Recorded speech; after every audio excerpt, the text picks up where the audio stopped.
Suppose you have a job that pays money, money with which you can do anything you like.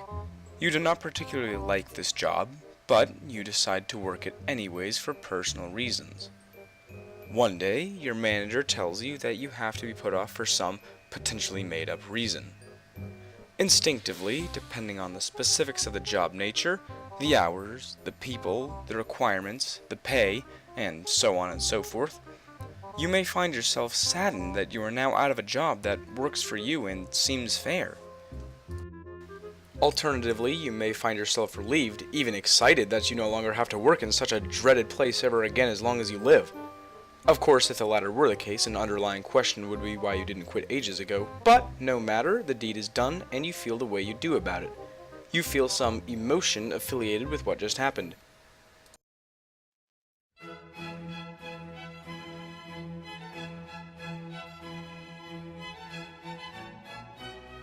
After a quick lookup of emotion in the Merriam-Webster dictionary, and a few definitions that look as if they're straight out of a middle school textbook, I'm not kidding, this is actually an unedited definition, we find that emotion can be defined as a conscious mental reaction, such as anger or fear, subjectively experienced as strong feeling usually directed towards a specific object and typically accompanied by psychological and behavioral changes in the body.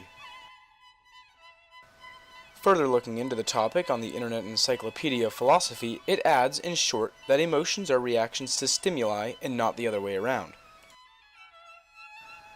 For instance, if you were feeling wrathful one day and decided to summon a meteor to hit Earth, you would never be able to have it happen. At least, only have it happen coincidentally. But, if a meteor were closing in on Earth, you would definitely have some sort of reaction to that specific event, no matter what it is. If we look back to Albert Camus, we find that in The Stranger, Meursault just wishes to once live a day to its fullest after his arrest. For obvious reasons, he isn't allowed to, but he keeps humoring the thought that it could be possible, although no amount of regret will reverse his imprisonment. Later, in the same IEP document, the authors reference James Averill, a psychology professor at University of Massachusetts Amherst, regarding emotions and stimuli in the world. He declares that some emotions, or syndromes as he puts it, such as regret, grief, shame, embarrassment, or anger, are just corollaries of having to live and exist with other people whose feelings you aren't certain of, similar to how Sartre claims that self-consciousness is consciousness of the world. Actions you take on these syndromes are then up to you. Sometimes it would be smarter for you to hide your emotions, while other times it would be smarter to be bombastic about them. The choice isn't overly apparent sometimes because you may have acted impulsively without even realizing it. Conversely, decision-making can be emotional. Something feels right versus numbers and tests say something is right. While everyone is guilty of acting on the first, whether or not it worked out, some things would just not be possible without having to be smarter than emotion, feeling, and seeing. Development is made this way so that we can, in turn, live in a world with more luxury and positive, happy emotions. So, emotions are important for us. They help us make choices, and our choices help them. But what's an emotion that we would want? It's hard to say, really. There aren't fine lines defining one from the other, although not all blend smoothly. Anger can cause sadness, and sadness can cause anger. And in some other languages, words exist for emotions that we don't have, or vice versa, at least not directly. The people of Ifaluk, which is a small island in the Pacific, have an emotion that they call fago, or fago, or faja. Fago, which means something along the lines of compassion, love, and sadness all packed together. Death, which is usually feared as it causes the end of living, is actually celebrated once a year in Mexican culture on the first 2 days of November. This holiday is known as Day of the Dead, and it holds festivals for those who have passed. Cultural barriers aside from listing of emotions, fine lines still aren't easily drawn. Like with anything in human nature, categories for emotions do exist, with a very famous example being psychologist Robert Plutchik's emotion wheel, which categorizes them pictorially. In the wheel, there are 8 base emotions: fear, surprise, sadness, disgust, anger, anticipation, joy, and trust, with movement into or further from the center being changes in strength of such feelings. The deepest layer of anger is rage, and the shallowest is annoyance. Sticking with the theme of no fine lines, there are also intermediates or combined emotions as well.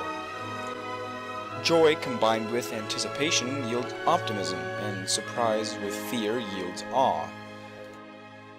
After some time, though, you realize that this chart is incomplete, and any other model that exists will also be either incomplete or not perfectly aligned, because it's impossible to categorize them perfectly. Take a look at this mountain range, for example. Which mountain would be the highest, or even more difficult, which would be the second highest? This one, or maybe this one? How many mountains even are there? What defines a mountain? Does it even really matter? Now, hopefully you aren't bugged by the difficulty of categorization of such a mess, but that's why no such model works for something so complex and blurry as emotion. Humans being passionate differentiate us from most of the rest of the animal kingdom, and according to Kierkegaard, existence depends on having such a passion. When you get feelings of anger, happiness, excitement, or whatever you're feeling, the passion behind that is what makes you you. Another huge theme to some existentialists is that feelings can't really be justified and take control in weird ways, like this. Play clock at 5. Pass is intercepted at the goal line by Malcolm Butler. Or this. Hello. Okay. Or even this.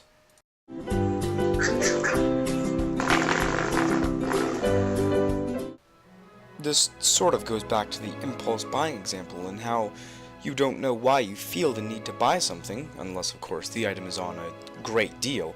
You just feel the need to do something once you see it.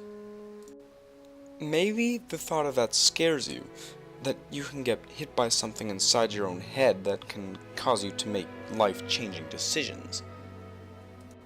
Maybe it's exciting, not knowing what life will throw at you except knowing and hoping that it should be interesting. Maybe it doesn't matter because you know your time is best spent on other things that are more important to you.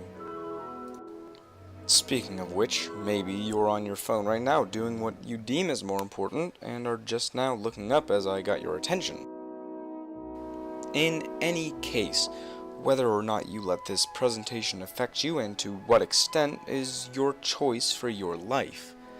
After all, existentialism is all about your own reactions and emotions to what the world throws at you, so in my opinion, I wouldn't think too much about this. You wouldn't want to ruin it by overthinking, would you?